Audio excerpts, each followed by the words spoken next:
विद्यार्थी मित्रांनो, आपण पाहूया शुद्ध लेखनासंबंधीचे नियम. त्यातील एक नियम आहे की जोडाक्षरापूर्वी एकार किंवा उकार जो असतो तो ऱ्हस्व लिहावा. लक्षात घ्या, जोड अक्षर असेल त्याच्या पूर्वीचा उकार असेल किंवा वेलंटी असेल तर ती ऱ्हस्व पाहिजे. उदाहरण पाहूया. कुस्ती, मुक्काम, पुष्कळ, चक्की, दुष्काळ, पुस्तक, चिठ्ठी, चिक्की. तर लक्षात ठेवायचं, मराठीमध्ये जोड अक्षरापूर्वी जो उकार किंवा वेलंटी येते म्हणजेच एकार किंवा उकार किंवा वेलंटी ही नेहमी जोड अक्षरापूर्वीची ऱ्हस्व लिहावी, म्हणजे पहिली लिहावी. याला अपवाद आहे संस्कृत मधून जे शब्द आलेले तत्सम शब्द, त्यांना मात्र हा जो नियम आहे तो पूर्णतः लागू पडत नाही.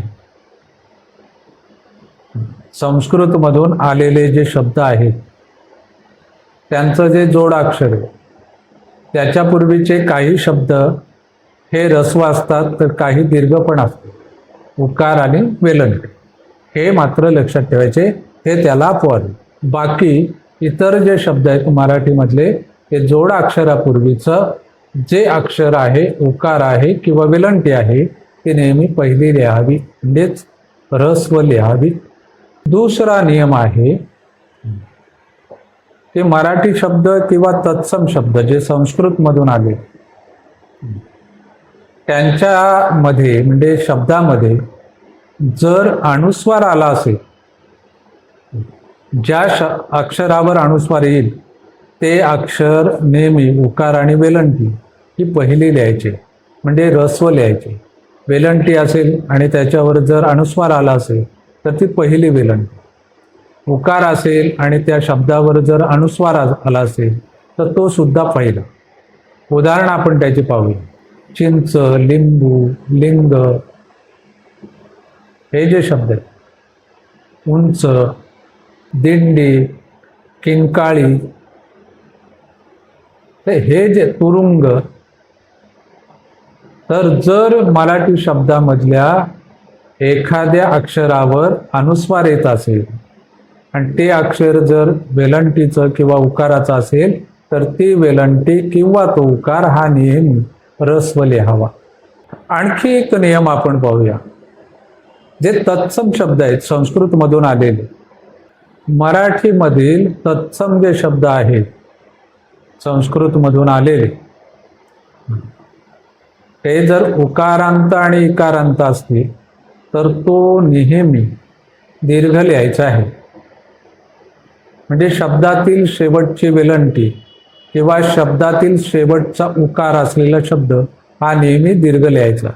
मग ती वेलंटी दीर्घ लिहायची आणि उकार सुद्धा दीर्घ लिहायचा. कधी? शब्दाच्या शेवटी आलेला, शब्दाच्या शेवटी येणारा उकार किंवा वेलंटी हे नेहमी दीर्घ लिहायचे. याला एक अपवाद आहे की जी मराठीमध्ये संस्कृत मधून आलेले अव्यय आहेत, तत्सम शब्द जे आहेत अव्ययाचे, तर त्यांचा शेवटचा उकार किंवा वेलंटी ही मात्र ऱ्हस्व लिहायचे आहे. उदाहरणार्थ परंतु, यथामती, तथापि, कदापि.